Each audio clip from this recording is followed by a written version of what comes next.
بسم اللہ الرحمن الرحیم۔ السلام علیکم ورحمۃ اللہ وبرکاتہ۔ آپ دیکھ رہے ہیں یوٹیوب چینل حسن خورشید اوان اور میں خورشید احمد۔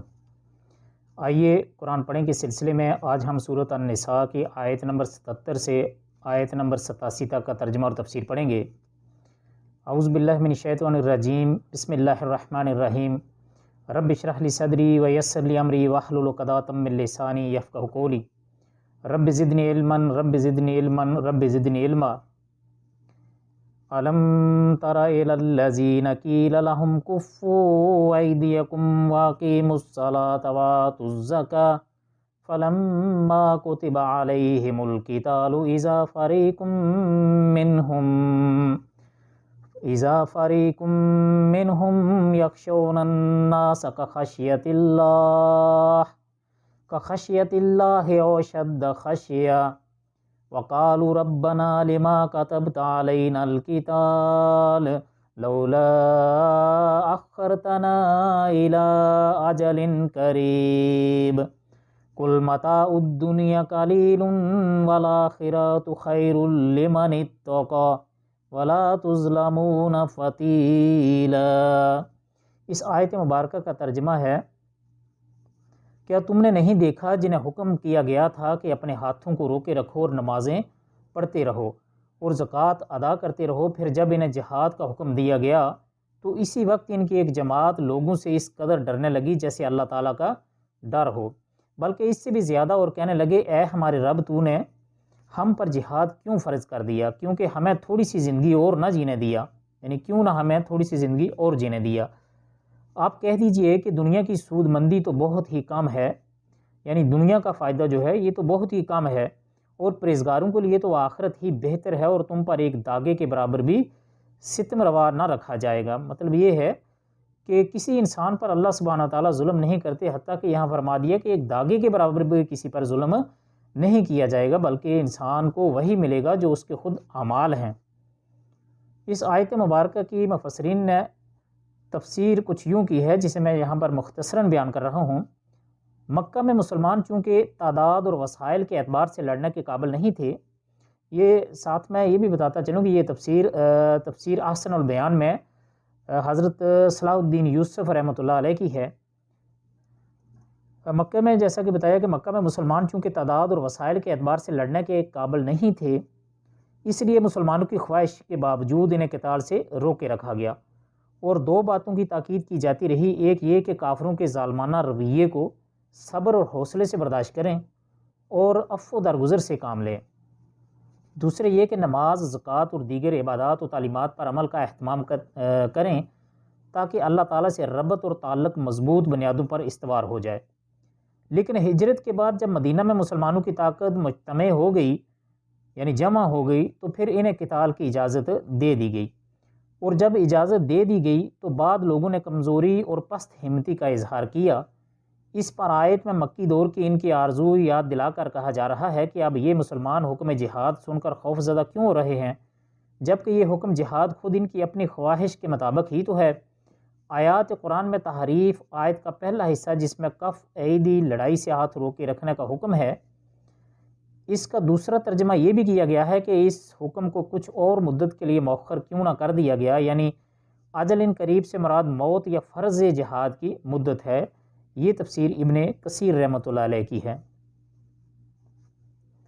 اینما تکونوا یدرککم الموت اینما تکونوا یدرککم الموت ولو کنتم فی بروج مشیدہ وَإِن تُصِبْهُمْ حَسَنَاتٌ يَقُولُوا هَٰذِهِ مِنْ عِندِ اللَّهِ وَإِن تُصِبْهُمْ سَيِّئَاتٌ يَقُولُوا هَٰذِهِ مِنْ عِندِكَ قُلْ كُلٌّ مِنْ عِندِ اللَّهِ فَمَا لِهَٰؤُلَاءِ الْقَوْمِ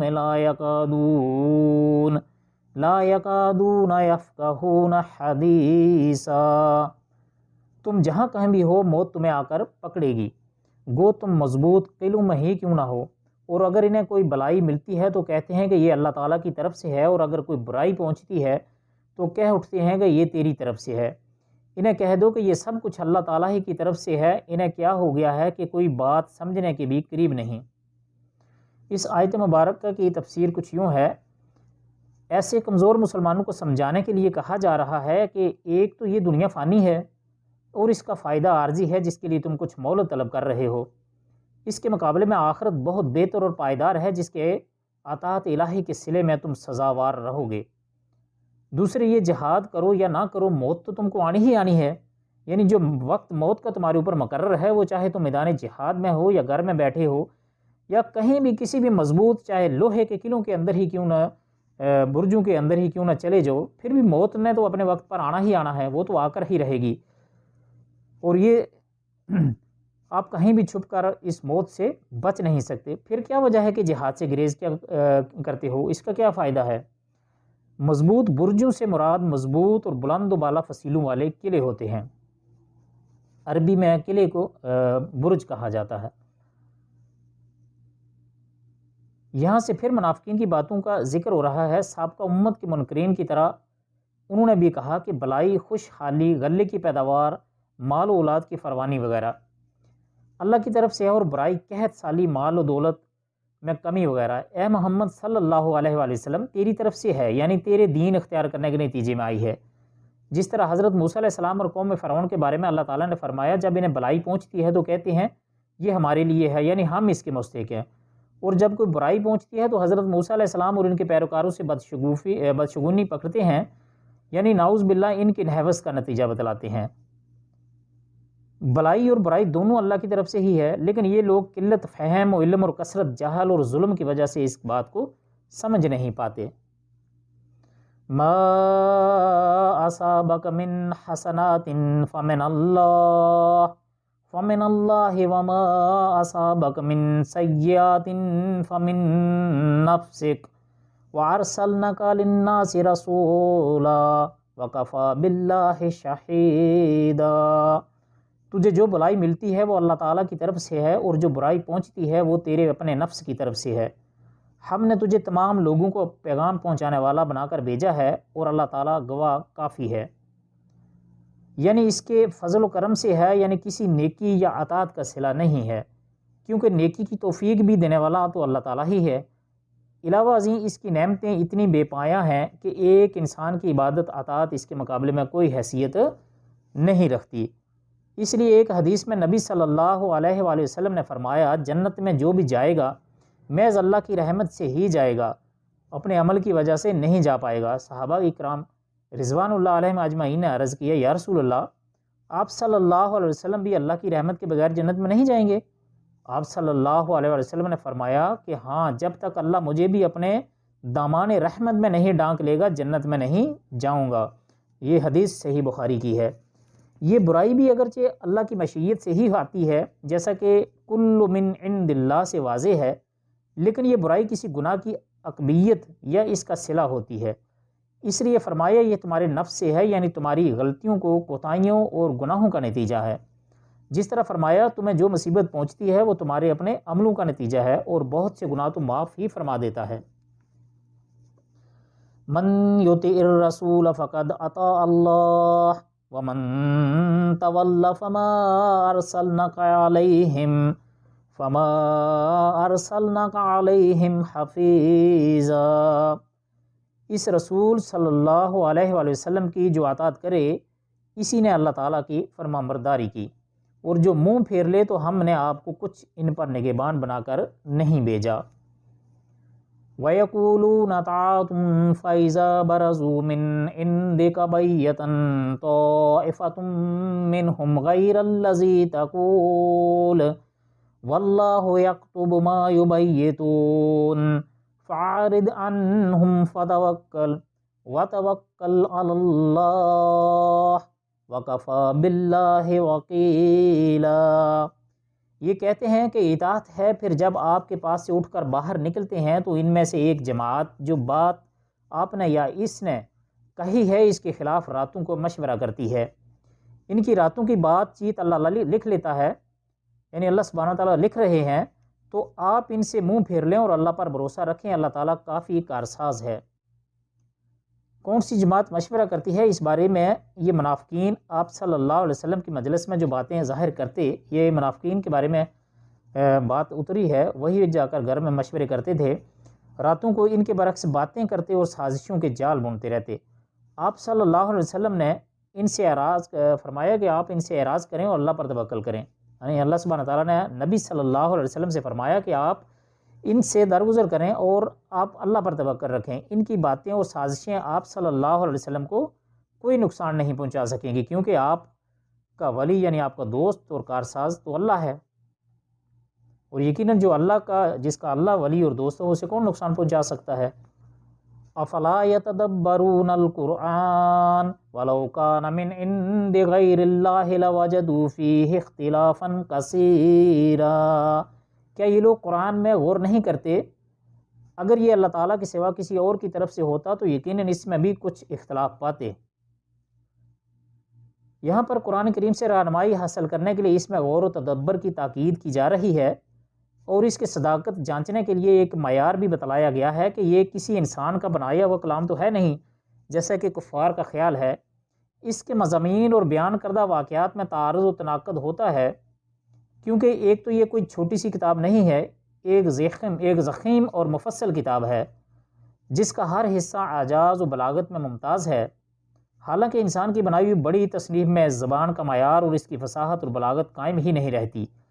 دوسرے اس میں پچھلی قوموں کے واقعات بھی بیان کیے گئے ہیں جنہیں اللہ علام الغیوب کے سوا اور کوئی نہیں جان سکتا اور نہ ہی کوئی بیان کر سکتا ہے۔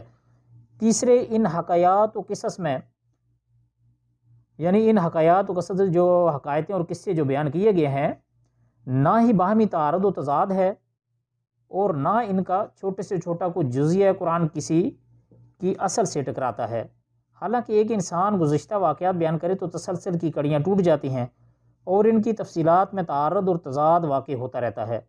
قرآن کریم کے ان تمام انسانی کوتاہیوں سے مبرا ہونے کے صاف معنی یہ ہیں کہ یہ یقیناً کلام الہی ہے، اس نے فرشتے کے ذریعے سے اپنے آخری پیغمبر حضرت محمد رسول اللہ صلی اللہ علیہ وآلہ وسلم پر نازل فرمایا ہے۔ وَإِذَا جَاءَهُمْ أَمْرٌ مِّنَ الْأَمْنِ أَوِ الْخَوْفِ أَذَاعُوا بِهِ وَلَوْ رَدُّوهُ إِلَى الرَّسُولِ وَإِلَى أُولِي الْأَمْرِ مِنْهُمْ لَعَلِمَهُ الَّذِينَ يَسْتَنبِطُونَهُ مِنْهُمْ وَلَوْلَا فَضْلُ اللَّهِ عَلَيْكُمْ وَرَحْمَتُهُ لَاتَّبَعْتُمُ الشَّيْطَانَ إِلَّا قَلِيلًا۔ جہاں انہیں کوئی خبر امن کی یا خوف کی ملی انہوں نے اسے مشہور کرنا شروع کر دیا، حالانکہ اگر یہ لوگ اس رسول صلی اللہ علیہ وسلم کے اور اپنے میں سے ایسی باتوں کی تہ تک پہنچنے والوں کے حوالے کر دیتے تو اس کی حقیقت وہ لوگ معلوم کر لیتے جو نتیجہ اخذ کرتے ہیں، اور اگر اللہ تعالیٰ کا فضل اور اس کی رحمت تم پر نہ ہوتی تو معدود چند کے علاوہ تم سب شیطان کے پیروکار بن جاتے۔ اس آیت کریمہ کی تفسیر یہ ہے کہ یہ بات کمزور اور جلد باز مسلمانوں کا رویہ ان کی اصلاح کی غرض سے بیان کیا جا رہا ہے۔ امن کی خبر سے مراد مسلمانوں کی کامیابی اور دشمن کی ہلاکت اور شکست کی خبر ہے، جس کو سن کر امن اور اطمینان کی لہر دوڑ جاتی ہے، اور جس کے نتیجے میں بعض دفعہ ضرورت سے زیادہ پر اعتمادی پیدا ہوتی ہے جو نقصان کا باعث بن سکتی ہے، اور خوف کی خبر سے مراد مسلمانوں کی شکست اور ان کے قتل و ہلاکت کی خبر ہے، جس سے مسلمانوں میں افسردگی پھیلنے اور ان کے حوصلے پست ہونے کا امکان رہتا ہے۔ اس لیے انہیں کہا جا رہا کہ اس قسم کی خبریں چاہے امن کی ہوں یا خوف کی، انہیں سن کر عام لوگوں میں پھیلانے کے بجائے رسول اللہ صلی اللہ علیہ وسلم کے پاس پہنچا دو یا اہل علم و تحقیق میں انہیں پہنچا دو تاکہ وہ دیکھیں کہ یہ خبر صحیح ہے یا غلط ہے۔ اگر صحیح ہے تو اس وقت اس سے مسلمانوں کا باخبر ہونا مفید ہے یا بے خبر رہنا۔ یہ اصول ویسے تو عام حالات میں بھی بڑا اہم ہے، لیکن حالت جنگ میں تو اس کی اہمیت و افادیت بہت ہی زیادہ بڑھ جاتی ہے۔ استنباط کا مادہ نبت ہے۔ نبت اس پانی کو کہتے ہیں جو کنواں کھودتے وقت سب سے پہلے نکلتا ہے، اسی لیے استنباط تحقیق اور بات کی تہ تک پہنچنے کو کہا جاتا ہے۔ فتح القدیر۔ فقاتل فی سبیل اللہ لا تکلف الا نفسک وحرد المؤمنین عسى اللہ ان یکف بأس الذین کفروا واللہ اشد بأسا واشد تنکیلا۔ تو اللہ کی راہ میں جہاد کرتا رہے، تجھے صرف تیری ذات کی نسبت حکم دیا جاتا ہے۔ ہاں ایمان والوں کو رغبت دلاتا رہے، بہت ممکن ہے کہ اللہ تعالیٰ کافروں کی جنگ کو روک دے اور اللہ تعالیٰ سخت قوت والا ہے اور سزا دینے میں بھی سخت ہے۔ من یشفع شفاعۃ حسنۃ یکن لہ نصیب منہا ومن یشفع شفاعۃ سیئۃ یکن لہ کفل منہا وکان اللہ علی کل شیء مقیتا۔ جو شخص کسی نیکی یا بھلے کام کی سفارش کرے اسے بھی اس کا کچھ حصہ ملے گا، اور جو برائی اور بدی کی سفارش کرے اس کے لیے بھی اس میں سے ایک حصہ ہے، اور اللہ تعالیٰ ہر چیز پر قدرت رکھنے والا ہے۔ وَإِذَا حُيِّيتُم بِتَحِيَّةٍ فَحَيُّوا بِأَحْسَنَ مِنْهَا أَوْ رُدُّوهَا إِنَّ اللَّهَ كَانَ عَلَى كُلِّ شَيْءٍ حَسِيبًا۔ اور جب تمہیں سلام کیا جائے تو تم اس سے اچھا جواب دو یا انہی الفاظ میں لٹا دو۔ بے شبہ اللہ تعالیٰ ہر چیز کا حساب لینے والا ہے۔ تحیہ اصل میں تحیات تحیہ تفعلہ ہے، یا کہ یا میں ادغام کے بعد تحیہ ہو گیا۔ اس کے معنی ہیں درازی عمر کی دعا، الدعا بالحیا۔ یہاں یہ سالم کرنے کے معنی یہ ہیں۔ زیادہ اچھا جواب دینے کی تفسیر حدیث میں اس طرح آئی ہے کہ السلام علیکم کے جواب میں ورحمۃ اللہ کا اضافہ، اور السلام علیکم ورحمۃ اللہ کے جواب میں وبرکاتہ کا اضافہ کر دیا جائے۔ لیکن کوئی السلام علیکم ورحمۃ اللہ وبرکاتہ کہے تو پھر اضافے کے بغیر انہی الفاظ میں جواب دے دینا چاہیے۔ ایک اور حدیث میں ہے کہ صرف السلام علیکم کہنے سے 10 نیکیاں، اور اس کے ساتھ رحمۃ اللہ کہنے سے 20 نیکیاں، اور برکاتہ کہنے سے 30 نیکیاں ملتی ہیں۔ یہ حدیث مسند احمد شریف جلد نمبر 4 میں ہے اور صفحہ نمبر 439 اور 440 ہے۔ یاد رہے کہ یہ حکم مسلمانوں کے لیے ہے، یعنی ایک مسلمان جب دوسرے مسلمان کو سلام کرے، لیکن اہل ذمہ یعنی یہود و نصارہ کو سلام کرنا ہو تو ایک تو ان کو سلام کرنے میں پہل نہ کی جائے، دوسرے اضافہ نہ کیا جائے، بلکہ صرف وعلیکم کے ساتھ جواب دیا جائے۔ صحیح بخاری کتاب الاستئذان، مسلم کتاب السلام میں یہ تفسیر موجود ہے، اور یہ حدیث ان دونوں کتب میں صحیحین میں موجود ہے کہ اگر یہود و نصارہ کو سلام کرنا ہو تو کس طرح کرنا چاہیے اور کیا کہنا چاہیے۔ تو اس کے لیے یہ ہے کہ ایک تو ان کو سلام کرنے میں پہل نہیں کرنی چاہیے، اور دوسرے یہ کہ اس میں کوئی اضافہ نہیں کیا جائے گا، بلکہ صرف اتنا کہا جائے گا، سلام نہیں کہا جائے گا، صرف اتنا کہا جائے گا۔ اگر وہ کہے کہ السلام علیکم تو آپ صرف اس کو جواب میں یہ کہیں گے کہ وعلیکم، یعنی وعلیکم کو تم پر بھی، اس نے تو یہ آپ کو کہا کہ تم پر سلامتی ہو، اور آپ کیونکہ سلام اللہ سبحانہ تعالیٰ کا نام ہے، یہ ایک الگ سے موضوع ہے، تو آپ اس کو وعلیکم السلام نہیں کہیں گے، بلکہ صرف کہیں گے وعلیکم اور تم پر بھی۔ تو یہ تھا ہمارا آئیے قرآن پڑھیں کے سلسلے میں آج کا سبق۔ امید ہے آپ کو ویڈیو اچھی لگے گی۔ اگر ویڈیو اچھی لگے تو لائک، شیئر اور کمنٹ ضرور کیجیے گا۔ اگر آپ پہلی بار اس چینل پر تشریف لائے ہیں تو چینل کو سبسکرائب کر لیجیے، اور گھنٹی کے بٹن کو دبا کر آل پر ضرور کلک کر لیجیے گا، تاکہ ہر آنے والی ویڈیو بر وقت آپ تک پہنچتی رہے۔ اللہ تعالیٰ سے دعا ہے کہ اللہ تعالیٰ ہمیں قرآن پاک کو پڑھنے، سمجھنے اور اس پر عمل کرنے کی بھی توفیق عطا فرمائے۔ اللہ تعالیٰ ہمارے لیے قرآن کو ہمارے سینے کی بہار اور ہمارے دلوں کا نور بنائے، اور ہمارے لیے آخرت کا توشہ بنائے، اور یوم حساب ہمارے لیے ہمارا سفارشی بنائے، اور خالص اپنی رضا کے لیے ہمارے اس کام کو اپنی خالص رضا کے لیے لکھ لے۔ آپ سب کے قیمتی وقت کا بہت بہت شکریہ۔ السلام علیکم ورحمۃ اللہ وبرکاتہ۔